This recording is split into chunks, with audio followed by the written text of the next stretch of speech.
Have you ever heard of a book so powerful it was said to contain all the secrets of the universe? A book that could give you power over the land, the sea, and the stars? A book that could even let you speak with the gods themselves? This isn't a fantasy novel. This is the legend of the Book of Thoth, one of the most enigmatic and sought-after artifacts in all of human history.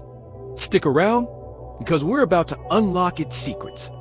Welcome, everyone, to Bizarre Bureau. Today, we're diving deep into the heart of ancient Egyptian mythology to explore a text that has fascinated scholars, mystics, and treasure hunters for centuries.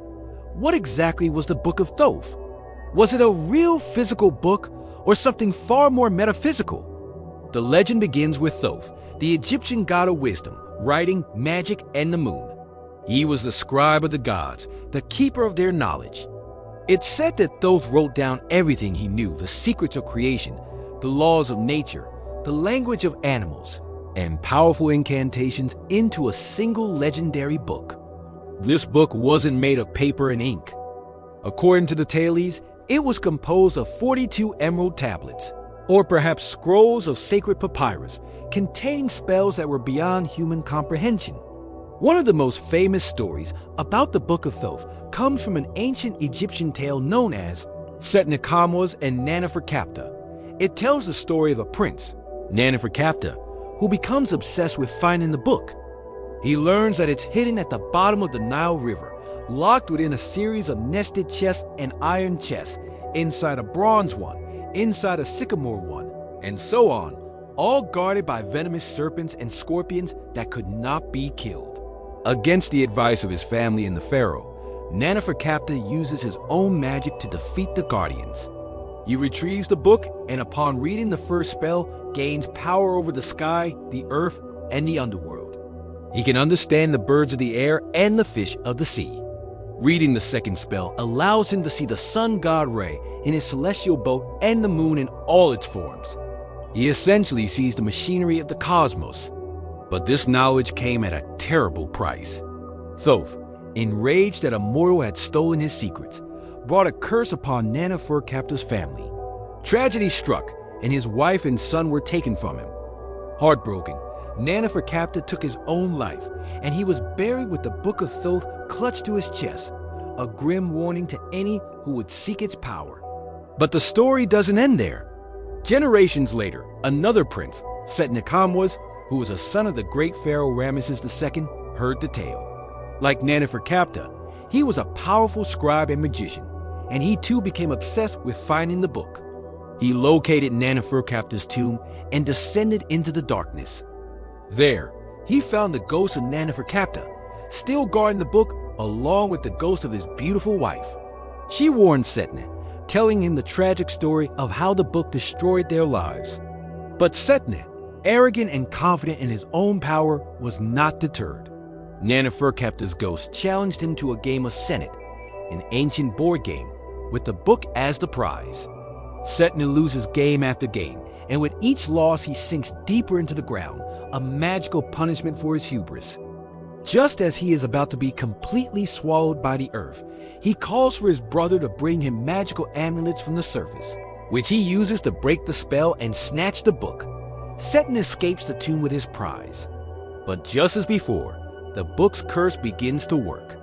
Setne is walking through Memphis when he sees a breathtakingly beautiful woman named Tabubu. He becomes utterly infatuated with her.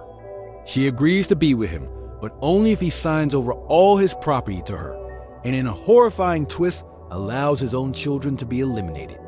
Blinded by desire, a magical illusion created by the book's curse, Setne agrees.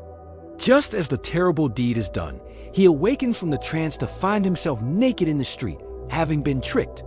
The pharaoh explains that it was all a terrible vision, a powerful warning. Horrified and humbled, Setne realizes the true danger of the Book of Thoth.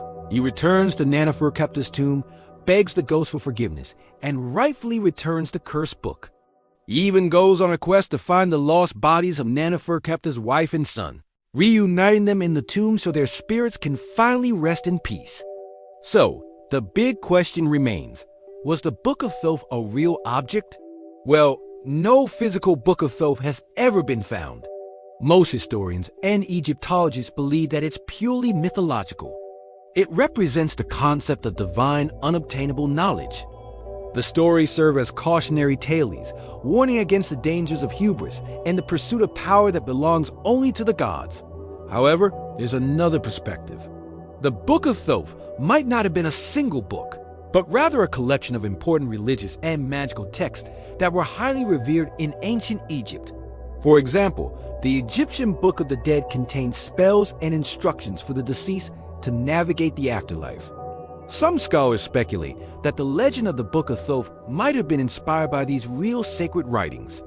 Fast forward a few thousand years, and the idea of the Book of Thoth takes on a new life. During the Renaissance, when Europe rediscovered ancient Greek and Roman texts, a collection of writings known as the Corpus Hermeticum appeared.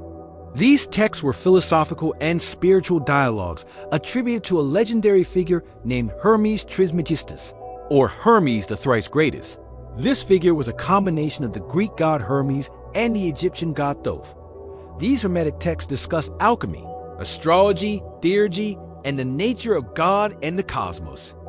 For many mystics and occultists, this collection was the Book of Thoth, or at least its spiritual successor.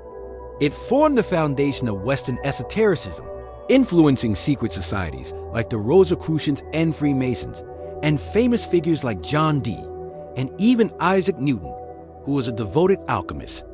Even in the 20th century, the legend persisted. The famous occultist Aleister Crowley named his own influential tarot deck the Book of Thoth Tarot, claiming it channeled the ancient wisdom of the Egyptian god. For him, the Book of Thoth wasn't just a collection of spells, but a map of consciousness and a key to spiritual enlightenment. So, whether it was a set of emerald tablets guarded by serpents, a collection of sacred papyri, or a philosophical concept that has echoed through the ages, the Book of Thoth represents humanity's eternal quest for knowledge and power. It's a story that warns us that some secrets are not meant to be known, and that true wisdom isn't found in a magical book, but in humility, respect for the natural order, and the understanding of our own limitations. What do you think? Is the Book of Thoth still out there somewhere, waiting to be discovered? Or is its true power in the enduring legend it has inspired for millennia? Let me know your theories down in the comments.